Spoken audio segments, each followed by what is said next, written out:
Gloria a Dios. Hermanos, en el libro de los Salmos se encuentra una buena mayoría de bienaventuranzas. Hay bienaventuranzas en el libro de Apocalipsis. Se encuentran las bienaventuranzas dichas por el Señor Jesús en el libro de Mateo.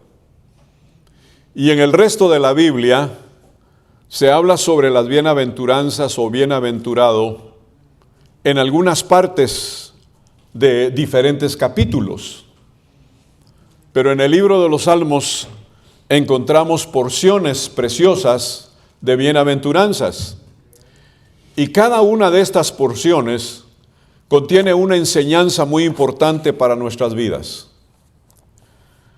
Cuando hablamos sobre las bienaventuranzas, en el libro de los Salmos encontramos 22 de ellas. Y en esta hora solamente vamos a contemplar 5 bienaventuranzas. Y cuando hablamos de bienaventuranzas, encontramos una palabra griega que dice asher. Asher significa feliz o dichoso. Y también encontramos otra palabra similar a esta expresión y es makarios. La palabra makarios también quiere decir feliz o dichoso. Y yo creo firmemente que cualquier hombre o mujer que es bienaventurado se siente feliz y dichoso y no da lugar en su vida a ninguna cosa ruda, corriente, fuerte o mal carácter. No tiene un temperamento agresivo, porque vive definitivamente en la paz de Dios, en la gracia de Dios, en la misericordia de Dios, en la bendición que el Señor constantemente da. Y yo creo que todo creyente, todo cristiano evangélico, debemos de ser bienaventurados o dichosos, porque nuestra dicha y nuestra bienaventuranza se encuentra centrado directamente en la persona admirable y gloriosa de Cristo Jesús.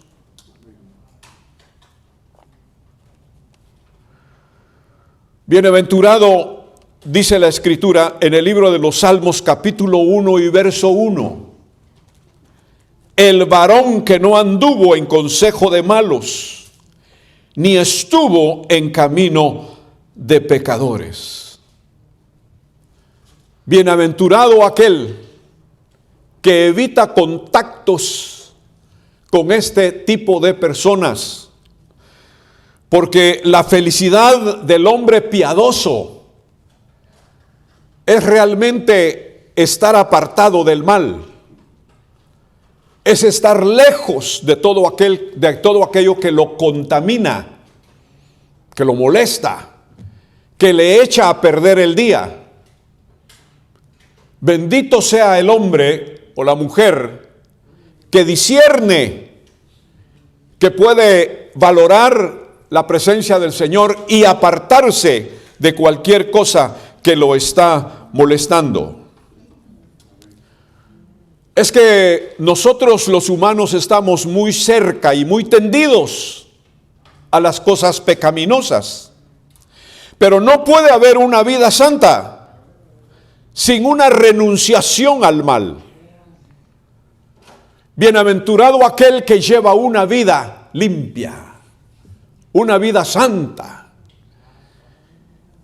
y que no está de acuerdo, y que no le dice bienvenido a todo el mal que está dañando la vida humana. Bendito sea el nombre del Señor, porque muchos de nosotros nos hemos apartado del mal y esa es nuestra dicha. No hay nada mejor que renunciar al mal, ponerle un papel y decirle: desde hoy en adelante renuncio a todas tus pretensiones, a todas tus tentaciones. Y ponemos de una vez nuestra firma y decimos, no, muchas gracias, ya no. Me tenías engañado, pero he descubierto que Jesucristo es la verdad para mi vida. Y por Él te firmo ahora este contrato. Desde ahora en adelante no te quiero más en mi vida. Sea el nombre del Señor glorificado. Porque realmente, hermanos, el pecado arruina nuestra relación con Dios. Por eso dice la Escritura aquí, bienaventurado aquel que no ha caminado en camino de pecadores, no ha andado en camino de pecadores. Porque cuando pensamos en el andar en camino de pecadores, es una asociación con aquellos que están desconectados totalmente de Dios. Cuando nosotros hacemos caso para caminar con aquellos que no tienen a Dios en su noticia, podemos ser socios con ellos, podemos colaborar con el mal, caminando con aquellos que ignoran la misericordia y la gracia del Señor. Pero bienaventurado es el hombre que tiene a Dios en su noticia y que se goza en la presencia del Señor. También dice la Escritura en el Salmo capítulo 2 y versículo 12 de la siguiente manera: alabanza y gloria al nombre del Señor. Vamos a ir al Salmo 32 y versículo número 1. Salmo 32 y versículo número 1. Dice la Escritura de la siguiente manera: bienaventurado aquel cuya transgresión ha sido perdonada y cubierto su pecado. ¡Qué maravilloso! Toda persona que ha sido perdonada y cubierto su pecado con la sangre de Cristo, no hay duda que se siente contento. No hay duda que se siente feliz. Podemos comparar el pecado a una carga muy pesada sobre los hombros. ¿Y cuánta gente va caminando por el mundo con esas cargas pesadas? La conciencia se vuelve difícil. En nuestras entrañas no hay tranquilidad y no hay paz. En nuestro corazón no hay seguridad. Nuestra alma se siente triste. El espíritu del hombre no puede cantar con alegría. Otro es su cántico. Otro es el sonido de su boca. Pero esos sonidos y esos cánticos extraídos de una tragedia, de un amorío, de una relación con algo allá afuera, de una comedia, de una persona. ¿Cuántos cantan a un animalito? ¿Cuántos han hecho poemas del mar, de los árboles, de las estrellas, de la gente? Pero todo eso es pasajero. Todo ese cántico y ese poema se termina, se acaba. Pero cuando el hombre ha sido intervenido por Dios, cuando el hombre tiene relación con Dios, cuando el hombre ha sido tocado por Dios, porque Dios sabe las cargas pesadas que los hombres y la gente llevan en su pecado, y no tienen descanso, y no tienen paz. Pero cuando Dios los ministra en su misericordia, en su amor, en su poder, en su voluntad, entonces esas cargas, El Señor las puede quitar con sus manos poderosas, las puede arrancar de los hombros de la persona, las echa a lo más profundo de la mar. Y cuando la persona es quitada de sus hombros todas esas cargas, entonces puede decir: ¡ay, cómo me siento de bien! Entonces hay una felicidad muy grande internamente, su conciencia, su espíritu, todo su ser por dentro. Se siente contento, se siente alegre y canta ahora ya no un cántico cualquiera, un cántico corriente, no, sino un cántico que tiene propósito, un cántico que tiene razón, y esa razón es la obra de Dios en su vida. Aleluya. Por eso dice el Salmo 40, Él me sacó del pozo de miseria, del lodo cenagoso. Él me sacó de las inmundicias, perdonó todos mis pecados y puso mis pies sobre una peña. Él fue el único que enderezó mis pasos y puso una canción nueva en mi boca. Y ahora ya no le canto al perro, ni al caballo, ni a las mujeres. Ahora le canto a mi Dios, porque Él quitó mis cargas. Sea el nombre del Señor glorificado. Él quitó mis cargas. Y ese es el mejor cántico que nosotros los humanos podemos tener en nuestra vida. El gozo de haber sido perdonado de toda transgresión. ¿Qué es la transgresión, amigos y hermanos? La transgresión es rebelión. Es una alta traición a Dios. Porque Dios es el soberano, el Rey todopoderoso, a quien le debemos honor y culto y alabanza.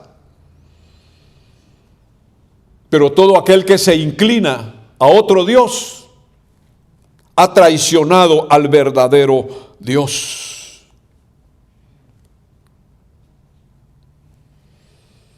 Transgresión es apartarse del camino. Muchos se han apartado del camino y han transgredido ese llamamiento, esa fe, esa enseñanza que Dios les había dado en el camino verdadero. Al apartarse del camino verdadero, todo es tragedia. Empieza a envolver esas tinieblas la vida de la persona. Transgresión es apartarse del camino. Transgresión significa también errar al blanco. La palabra de Dios dice que el verdadero blanco es Jesucristo. Es maravilloso comenzar el camino con el Señor, caminar siempre con el Señor, y dice llegar al premio de la soberana vocación que es en Cristo Jesús. Llegar hasta el blanco directo que es Cristo Jesús. Muchos han desviado su vista a otro lado, a otro personaje, y han dejado a Jesucristo. En la realidad no han dejado lo que es el templo o la iglesia, lo que son los hermanos. No, la realidad es que han dejado al mismo Señor Jesucristo. Voltearle la espalda al Señor Jesucristo no es justo, porque Él en la cruz del Calvario entregó legítimamente su vida en un holocausto vivo delante de Dios para darle la oportunidad a tanta gente muriendo en una cruz con duro dolor, con duro tormento, para ofrecerle a la humanidad la restauración. Pero mucha gente le voltea la espalda a ese hecho de que el santo Hijo del Padre fue a la cruz del Calvario, subió a una cruz, habiendo recibido los clavos en sus manos y en sus pies. El Señor Jesucristo lo entregó todo por nosotros y nos enseñó su verdadero camino. Quiera Dios que usted nunca se arrepienta de haber entregado su corazón al Señor. No se vuelva un transgresor. Antes bien, siéntase bienaventurado porque el Señor quitó la transgresión de su vida. Cuando la rebelión ha sido quitada o perdonada de nosotros, hay una palabra también griega que quiere decir nasá. Y esa palabra significa levantar, significa quitar, arrancar la transgresión del corazón y de la vida de la persona. Ahora, qué maravilloso es cuando el rebelde es vuelto a su lugar. Aquel que se había convertido en un rebelde, se le quitó la transgresión, se le removió la transgresión, nasá, y este rebelde fue regresado por el Señor a su lugar correcto. Eso es experimentar bienaventuranza. Aleluya. No hay nada más lindo que decir: Señor, te doy gracias porque tú hiciste la obra. No fui yo. No fue el pastor, no fue el evangelista, no fue el enseñador bíblico. Fuiste tú, Señor, el que arrancaste mi transgresión y me pusiste otra vez en el lugar correcto. La gloria sea para el Señor. Vamos a ver ahora el mismo capítulo. El Salmo 32:2 dice: bienaventurado el hombre a quien Jehová no culpa de iniquidad. Bienaventurado el hombre a quien Jehová no culpa de iniquidad. Eso quiere decir, Dios no acusa de transgredir su ley. Es bienaventurado aquel a quien Dios ya no acusa de transgredir su ley. Ese siempre fue el pleito de Jehová Dios con su pueblo Israel. Ese pueblo estaba cautivo. Ese pueblo estaba sufriendo. El pueblo de Israel estaba empobrecido, era pobre, porque estaba esclavo. Pero Dios le ofreció liberarlos, y Él preparó la vida de su siervo Moisés para llevarlo como un caudillo libertador hacia Egipto, para liberar a su pueblo Israel. Y ciertamente Dios hizo el milagro. Y la Biblia dice muy claramente que Dios le dio leyes a Israel. Se las puso en unas tablas de piedra, los mandamientos, y a través de Moisés le dio leyes orales. Y esas leyes orales las escribieron. Y esas leyes eran el sustento moral y espiritual para el pueblo de Israel. Pero había un gran problema.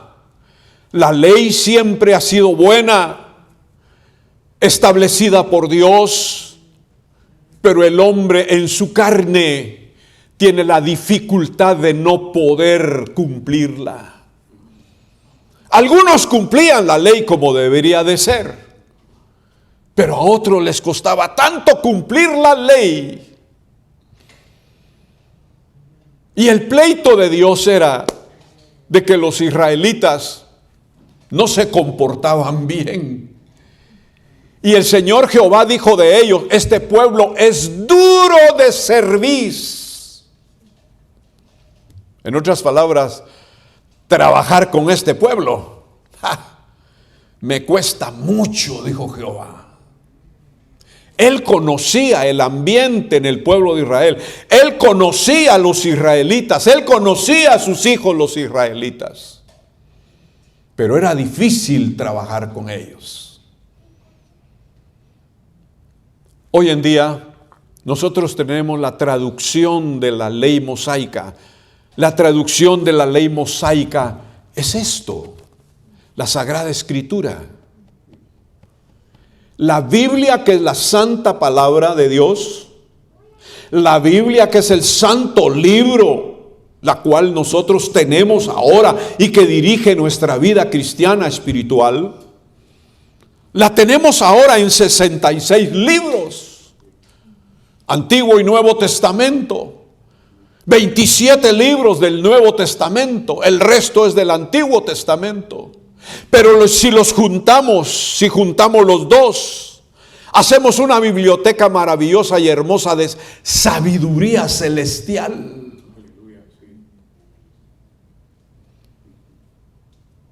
Muchos tienen la Biblia en poco. Otros no creen al contenido de la Santa Biblia. Y en realidad no es el libro en sí, el papel y la tinta con que fue hecho, sino el contenido, lo que está dentro de todos estos pasajes, de estos capítulos, en este sagrado libro, la enseñanza que tiene. Dios nos habla a través de la Escritura. Por eso todo predicador verdadero no se basa en las historias humanas. Su mensaje no está basado en los acontecimientos del día.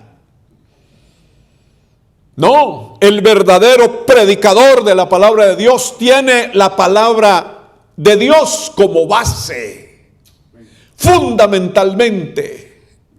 Y es evidente que si el predicador tiene la predicación de la palabra por la Santa Biblia, entonces la comida es correcta. La enseñanza es verdadera y la vida de la gente va creciendo en conocimiento de Dios, en conocimiento de Jesucristo y del Espíritu Santo. De tal manera que sus vidas son transformadas no por la voluntad del hombre, sino por la voluntad de la misma palabra de Dios. Nosotros no debemos de cometer el error que cometieron los israelitas, de rebelarse a la palabra de Dios e irse por otro camino. Nosotros debemos de amar, de respetar y de recibir la palabra de Dios con fe. Y darle gracias al Señor, porque Él nos dejó su bendita palabra para que nosotros vivamos por ella. Sea el nombre del Señor glorificado. Es bienaventurado aquel a quien Dios no acusa de transgresión. Para el apóstol Pablo, interpretaba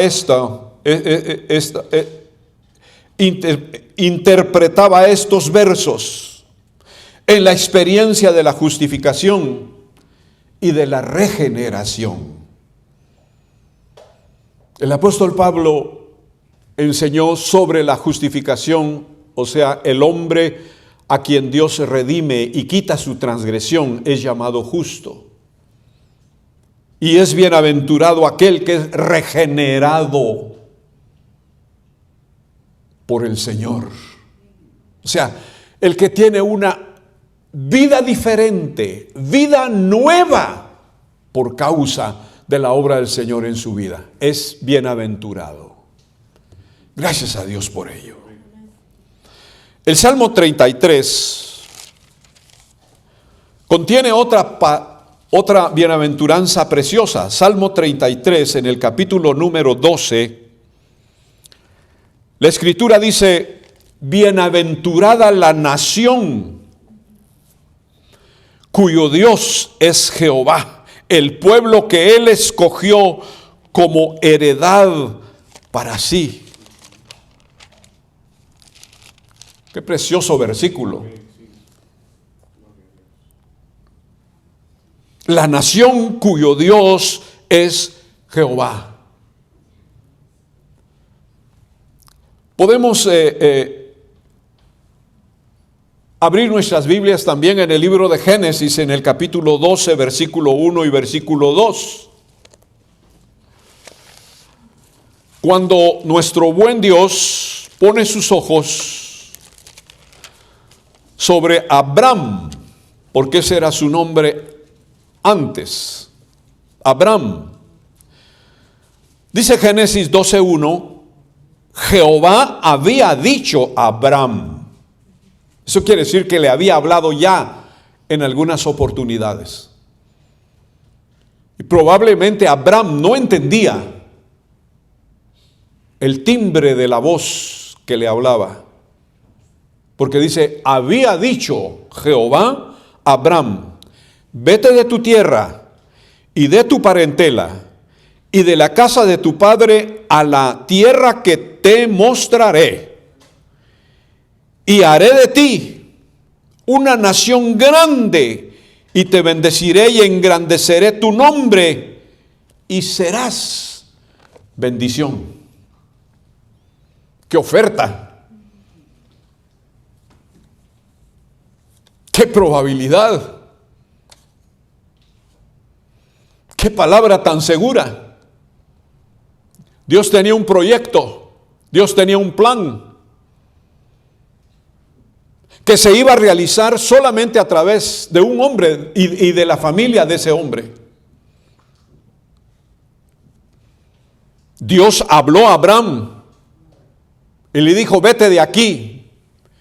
Mis planes no se relacionan con este territorio. Mis proyectos no incluyen este territorio donde tú vives. Dios sabe lo que hace. Entonces le dijo, debes de salir de aquí y yo te mostraré otra tierra a donde tú vas a ir. Y dijo el Señor, yo haré de ti una nación grande.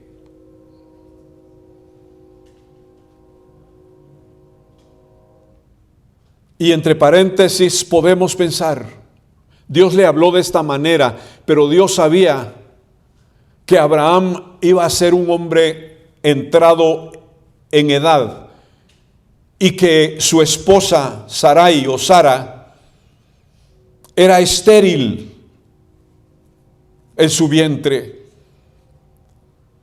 Y era un caso difícil para cualquier persona. Aparentemente no se podía. ¿Cómo hacer una nación grande de un hombre ya entrado en años, con una esposa con un estorbo en su cuerpo? Difícil. Pero el libro de Lucas en el capítulo 1 dice, porque para Dios no hay ninguna cosa imposible. Hay una palabra hebrea que se llama vara, con B grande. Y vara quiere decir hacer cosas de la nada. Hacer cosas de la nada. Ningún humano puede hacer eso. Dios tiene su materia. Dios tiene sus elementos. Dios tiene la materia prima. Solamente Dios puede generar materia prima para hacer lo que Él quiera hacer originalmente. Hoy en día los hombres pueden hacer cosas muy extrañas, benéficas y bonitas, pero tienen que utilizar lo que Dios ya hizo. Pero Dios no es así. Dios crea. Dios es creador. Por eso aplaudimos y glorificamos su nombre, porque Él sigue creando. En el universo se pueden destruir o morir muchas estrellas. Dios tiene la capacidad de reemplazarlas. Alabanza su nombre. Entonces Dios dijo a Abraham, vete de aquí, yo haré de ti una nación grande. Y la historia de Abraham, después le cambió Dios el nombre a Abraham. Y Dios empezó a obrar, a mover la vida de Abraham y de su familia, de su casa. Dios lo empezó a mover y Abraham aprendió tres cosas muy importantes. La primera es que aprendió la fe de Dios. Él creyó a Dios con ojos de ciego. Él creyó a Dios. En segundo lugar, Abraham aprendió a obedecer a Dios. Aunque Abraham no vio a Dios, él escuchó su palabra, pero obedeció todo lo que Dios le hablaba. Para Abraham no había cosa más importante que obedecer a Dios. Y la tercera cosa, Abraham aprendió la amistad con Dios. Y algo muy importante es que no solamente era amigo de Dios, sino permaneció siendo amigo de Dios hasta el día de su muerte. Él se quedó con Dios.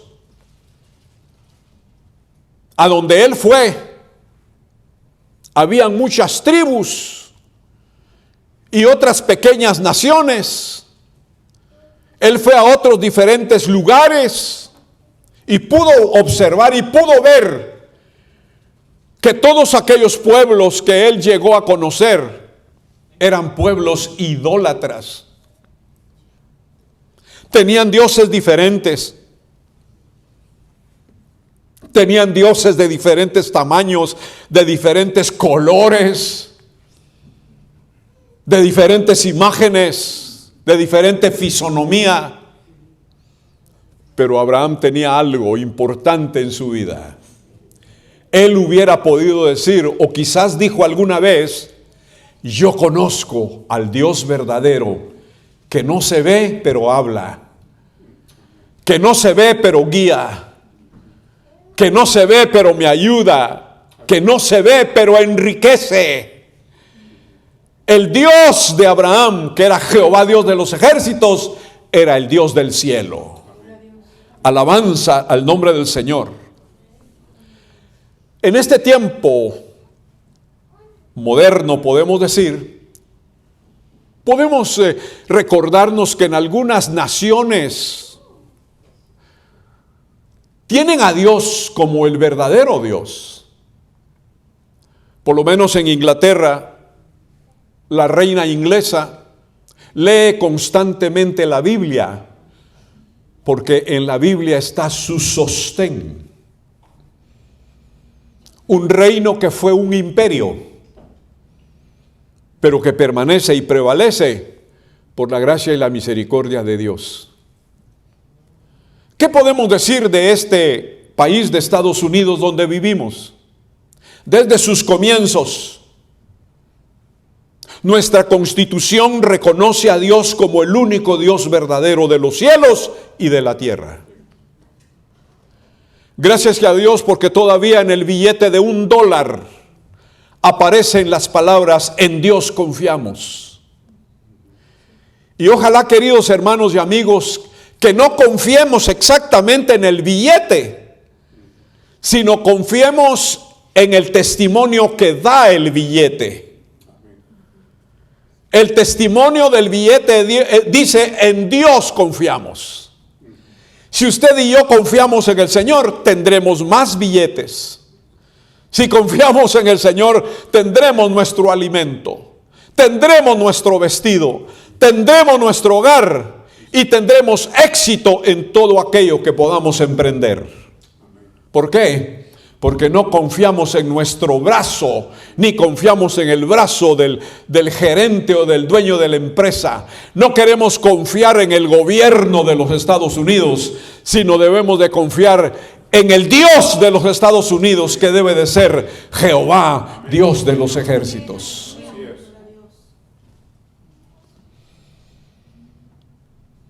Yo soy guatemalteco. Pero recuerdo que en 50 años de la vida del país de Guatemala, han habido por lo menos 4 o 5 presidentes evangélicos. Algunos han hecho lo bueno, otros han hecho lo incorrecto. Pero Dios ha dado testimonio de que por ellos se ha orado y la población guatemalteca dio su voto por esos candidatos evangélicos para ser llevados a la presidencia.